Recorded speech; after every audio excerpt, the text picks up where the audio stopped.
Wars don't always end when one side wins. Sometimes they end when everyone is too tired to continue bleeding. Hello and welcome back to the Narrative Now.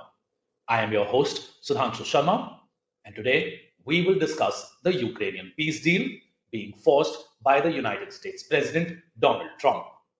Almost 3 years into the Russia Ukraine war, the world is exhausted.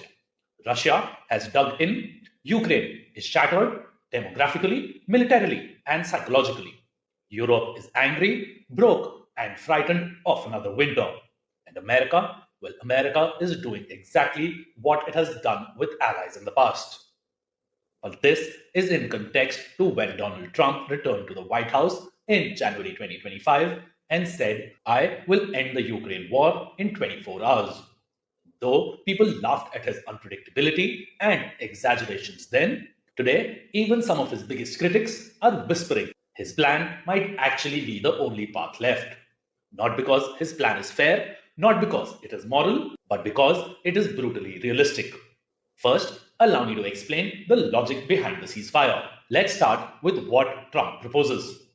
He is not talking about winning. He is not talking about liberating Crimea. He is not interested in NATO's idea about strategic depth. Donald Trump just wants a ceasefire and a freezing of the map, which literally means that wherever the troops stand today, that line becomes the border of tomorrow. No more offenses, no more spring counterstrikes, no more miracle weapons, just a new physical line across Ukraine. And diplomatically, this is called the Korean model. Because when you don't have peace and you do not have reconciliation, you just make the guns stop firing. Yes, it sounds harsh. Yes, it sounds unfair. And yes, it punishes Ukraine the most. But think about the alternatives. Ukraine cannot reclaim all of its territory militarily. Russia cannot conquer all of Ukraine without collapsing its economy. Europe cannot keep paying for war. And the United States, under Donald Trump, has no appetite for another endless conflict. So, the first pillar is blunt: stop the killing, freeze the battlefield. Not because it is morally ideal, but because every other outcome is mathematically impossible. Second comes the territorial partition. And here is where it becomes painful. Because once the map freezes, Ukraine will never recover its land. Russia will get to keep whatever territory it currently controls. Donetsk, Luhansk, Zaporizhzhia, parts of Kherson. Crimea is not even a discussion. It is considered Russian, full stop. And this territorial partition is humiliation for Kiev. But this is also exactly what Moscow wanted from day one. So let's be clear. There is no way to spin this as justice because it is not a moral outcome. It is a settlement imposed by exhaustion. And it also has historical precedents. Korea in 1953, Germany after World War II, the India-Pakistan ceasefire lines, Israel and Palestinian interim borders. Every time a war stalemates, territory becomes the bargaining chip. And so, Ukraine is set to lose sovereignty over roughly 20% of its land. And Russia gets a permanent buffer to NATO, and the US gets to walk away and focus on China. While Washington will call this strategic stability, Kyiv will call it betrayal, Moscow will call it vindication, but on the global scoreboard, this is the price of ending the war. Next, let's talk about NATO's neutrality. Because Trump's third pillar is a geopolitical dynamite. Ukraine will not be joining NATO. Not now, not later, not once its army is rebuilt, never. Because NATO membership means Article 5.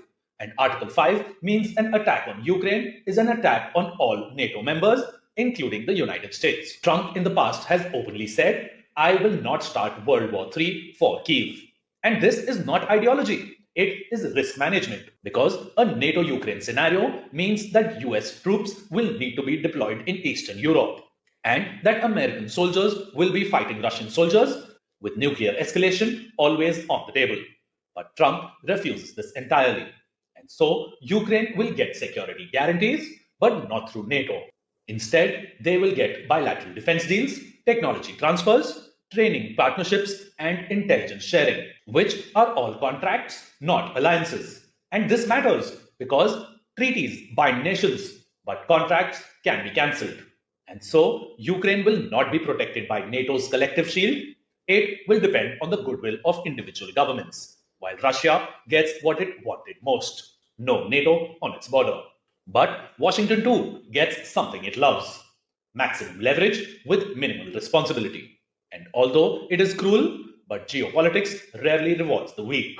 Then comes the reconstruction and the economic extraction of Ukraine. And so now we move to economics, the real heart of Donald Trump's plan. Because please be clear, America is not trying to help Ukraine.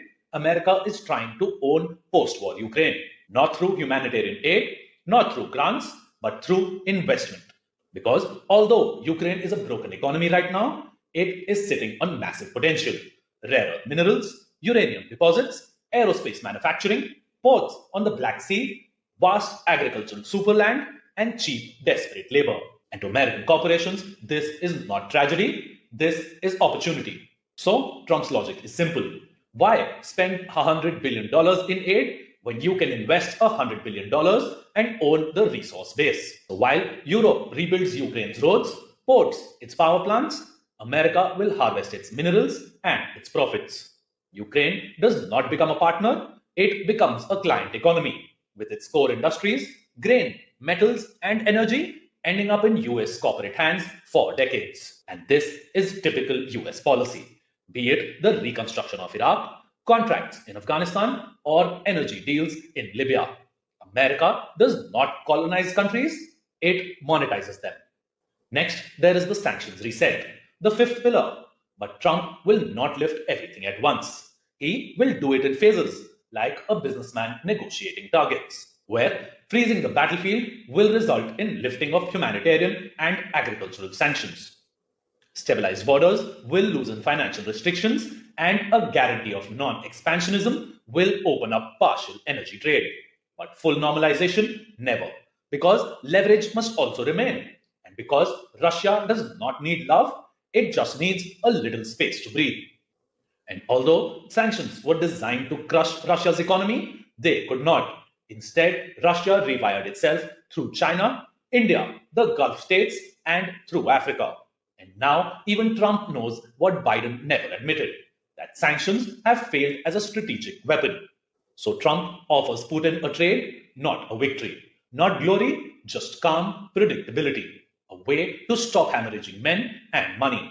And although Putin does not get the imperial dream, he gets what Moscow always wanted after 1999: no NATO expansion, a frozen Western Front, and time to pivot east.